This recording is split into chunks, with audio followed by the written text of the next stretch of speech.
Hello, this is me Ishani from Tech Basics. Today in this video we will learn about how to log into ARAG Legal from the website.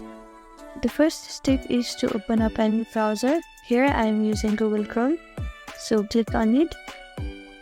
Now on the search bar type in ARAG Legal, then press enter. Then go to the first link. Here on the top right corner you can see the login button, click on it. And now it requires your username and a password, so type in your username. Then type in your password, then click on login. Following this simple step, you can log into ARAG Legal, and if you have forgotten your username or password, you can click on this link. And if you are visiting this website for the first time, you can click on create account and sign up.